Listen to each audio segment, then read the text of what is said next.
In the heart of Australia's vast red centre stands Uluru, a sacred giant, timeless and powerful. Today, I'm in this ancient land where the earth radiates under the sun and every rock holds a story whispered through generations. I'll walk around its base, witness the changing colours of the rock and embrace the spiritual heartbeat of the Outback. This is more than a visit, it's a pilgrimage. It's as if the Outback has laid out the red carpet for you and it welcomes you as you make your way around Uluru. Can you believe that I've lived my whole life in Australia and I've never been to Uluru? I've been all around the world, but not to my own backyard. It's like living in Italy, in Rome, and not having visited the Colosseum. This is unbelievable. I can't believe I haven't come here earlier. But I'm not just here to tick it off as a tick box on my bucket list of things to see and do. I'm here to understand the deeper spiritual meaning of this place. Well, at least try and take away as much as I can while wearing this stupid net on my head to keep away the flies. So several hours ago, I was in the heart of civilization. I was in Melbourne. And now I'm 2,000 kilometers away from Melbourne in the presence of this great rock. And guess what? I feel really small. I feel close to irrelevant. The rock behind me, Uluru, is over 348 meters high, and that's taller than the Eiffel Tower. Can you believe that? It's also over 550 million years old, older than anything that we'd ever known about.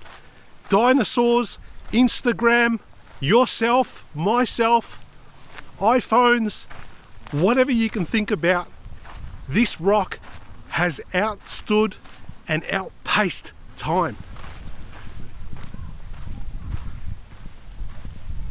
As I continue on my merry way with my net around my head, I am not only battling the sun and the elements, I am battling the flies, and the flies are your biggest enemy when you're here in Uluru.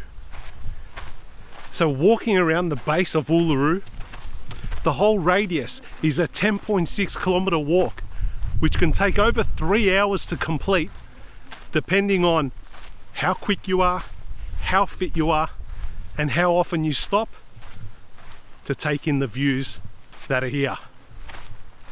If you have the time, I'd say do it slowly. That way at least you get to see all the flora and fauna around the rock. I haven't seen any fauna yet, no kangaroos, but I've seen a lot of different vegetation. Also be mindful of the restrictions in the area. You cannot film in certain areas. That's why I've got the camera focused on me mainly, and where I can film the rock, I will do so.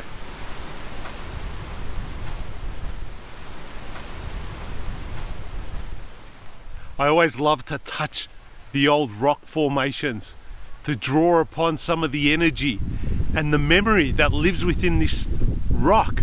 Unbelievably old, and that also holds a lot of energy and memory. I'm a big believer in that, but here I am downloading all the wisdom.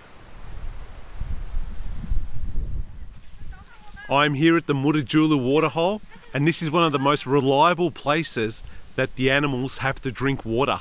Let's check it out.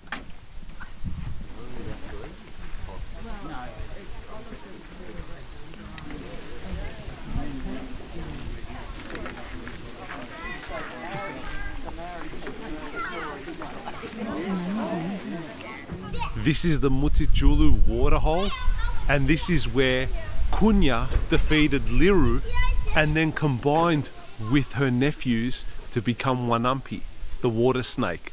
They live here. Can you see that bluey colour at the tip of my finger? That is the level at which the water rises to, and you could see the bluey grey streaks coming up from here in between the rock. That's where the water flows from. Have a look at this. Some of the areas are very exposed, but others are really dark and gloomy. Like I'm in this place now, right under the rock. I have massive rock formations right in front of me, and around here, it gets a little bit dark and mysterious. It's quite cool here in the shade. The flies are persisting, so there's no getting rid of them. And in certain sections of the rock, or near the rock, it gets really windy.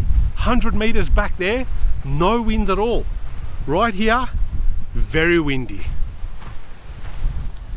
I want to remind everyone that it can get quite lonely out here. I had a few people walk past me and start with me before, but since I've been talking to the camera, they've headed off, and now I'm all alone in the Australian outback with my fly friends, enjoying this beautiful day. And as I make my way on this dusty track, I think to myself, how many different types of animals are now preying on me? Snakes, dingoes, wild dogs, eagles, lizards, all looking for their next feed. And here you go, you have the Husmeister here, out in the outback, easy prey. But I'm still guessing that my biggest enemy are going to be the little fellas crawling all over my face, the flies.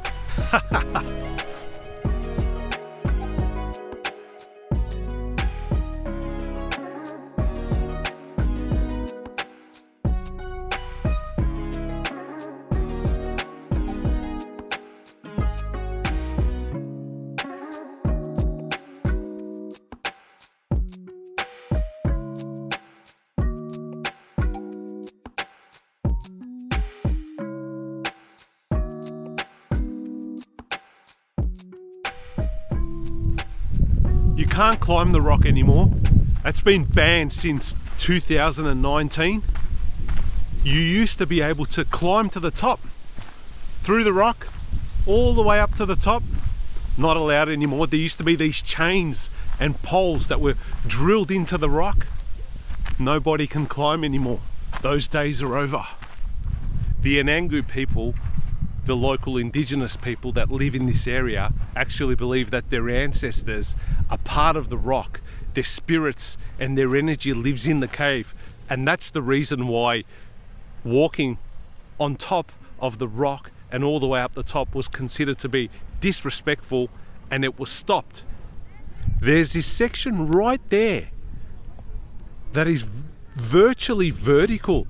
I don't know how people would have scaled that. This part up to the tip of my finger all the way down, that would have been not too bad. But once you reach that area there, that's like just a straight vertical wall going all the way up. Wow. So we're actually standing in the rock at the moment, and I can see a lot of indigenous carvings and pictures on the rock. But I did read somewhere where they said not to film it close up. So I'm not taking photos of that or putting that on video, just out of respect. But I will show you what's around. There's this small platform here that they've built into the rock, which makes it a lot easier to come up and have a look and see what's inside this area of Uluru. So it's been well thought out, not too strenuous, but once again, assess your health and fitness before coming here and engaging in any activities. I consider myself very lucky to be here. Do you ever get that feeling where whenever you travel somewhere in the world, somewhere of importance, where everyone wants to be, and you think to yourself, wow, am I really here? Am I really at X or wherever, at Uluru? Yeah, I'm really here. And there's heaps of people in the world that really want to be here at the same time, but they're not here. Maybe they'll come here later, or maybe they'll never get the chance to visit such a place, despite the fact they want to be here. So why am I talking about this? I'm talking about this because if you ever do come to a place like this, Uluru, you need to appreciate it, because a lot of people in the world want to come here, and you're here, and they're not. So don't take it for granted. Live it up, enjoy it, wherever you travel in the world. So you're probably thinking, what's this guy doing walking on the road? Well, You could call me crazy, but I'm not. Well, I've come out a little bit just to get some perspective on the size and watch the different color formations of the rock. When you're really close to it, all you're seeing is a rock maybe 1 or 2 meters away from your face. So you kind of look at it and you can see all of the texture and so forth, and that's great. But when you come across to the road, you get better perspective of size, color. Color's also important. You get to see it change color. I've realized now, it's late in the afternoon, the color's starting to go a dark orange in certain sections. It's looking, when I first arrived, it was rusty. It was a rusty red. Now it's a dark orange, and I'm loving the color change. I'm actually across the road now, out of the Uluru grounds. Probably not a bad idea to come and get that perspective as well. You get to see a lot more of those cracks and imperfections in the rock. I love it. This is it. You need to look at everything from all the different angles you can. Another great reason to come across the road is to have a look at the vegetation. This is the type of vegetation here in the Australian outback. It's like this for thousands of kilometers. As important as the rock is, and as exciting as it is, it pays dividends to look this way as well. Okay, so I want to talk a little bit about how I got here today. I flew here from Melbourne, 2 and a bit hours. Once you get to the airport, there's a complimentary coach that takes you to your hotel if you're staying in the Ayers Rock Resort. I'm staying at the Outback Hotel. Good place, good facilities. I'm there for 3 days.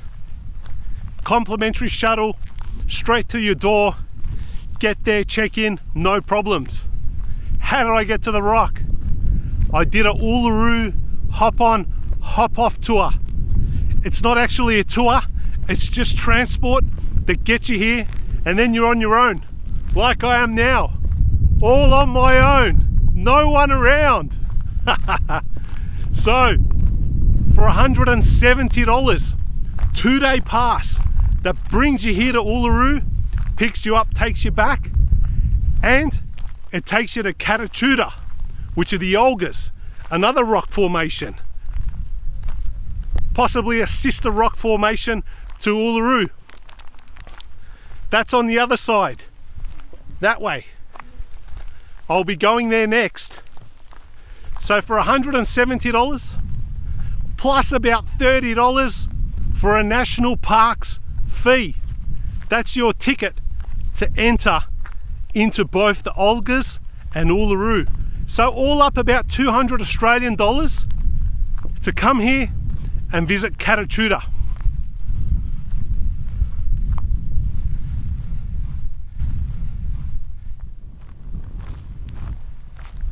Have a look at that. Look at those big boulders that have fallen out of here over the years. That's fascinating. These boulders are probably the size of a double-story building. They look small because they're far away, but they're really massive. Look at that. I'm walking to the cultural centre, which is about 1 kilometre away from where I am now.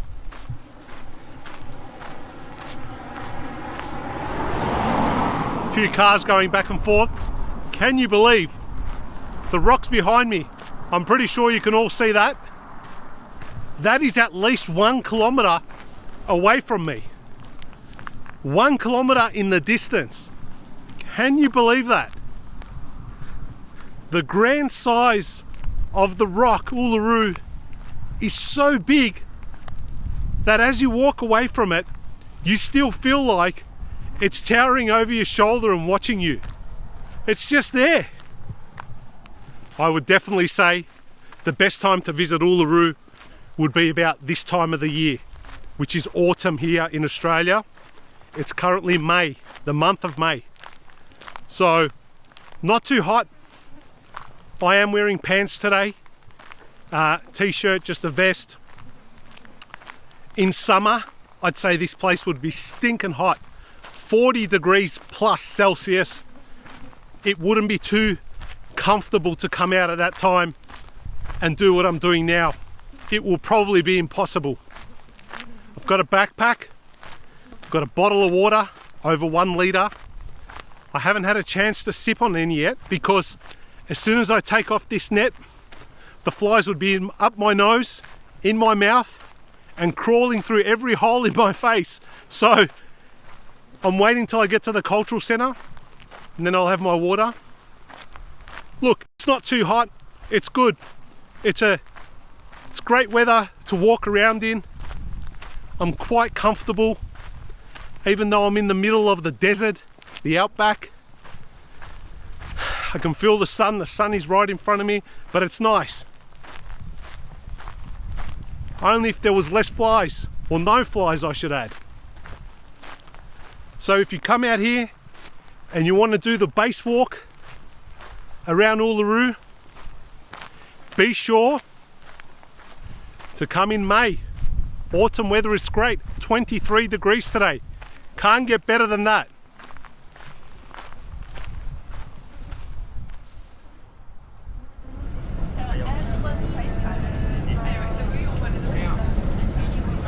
Step outside, After spending a day walking in and around Uluru, now it's time for the sunset. We're here at the lookout. The beautiful colours of the rock are coming out this evening as the sun sets in front of me. The rock has changed colour, or variations of colours, from reds to oranges to maroons, you name it. It's changing colour before our eyes. Such a beautiful sight to have here in Uluru. This is a must do. You got to come out here and see the sunset, possibly the sunrise as well if you can wake up that early. There it is, Uluru. We also have some indigenous people here as well selling paintings. Not allowed to take photos or get them on camera. A lot of buses here. There's all the people all lined up here watching the sunset, and they've all arrived here on these buses over here. There we go, there's all the buses looking towards the sunset. A lot of people having drinks. Our tour group is just here for the sunset. No drinks for us, no nibblies for us, just a lot of flies. How's that for a view? Beautiful. Standing out here, you realise that Uluru isn't just a rock. It's something bigger and more sacred and more important than that. It represents a people, it represents the land, and it represents the evolution of the world. So its meaning is beyond the borders of Australia. It's beyond the borders of Oceania. It is a representation of how the world has evolved over hundreds and millions of years. It holds memory. It's more than just a rock. It holds memory within there. It's like a hard drive. And then as you visit and interact with the rock, you're able to decipher some of the past. So did I find the answers that I was looking for here in Uluru? Not really. I'm walking away with probably hundreds of more questions, because what we have before us right here is a miracle, in my opinion. More than just a rock.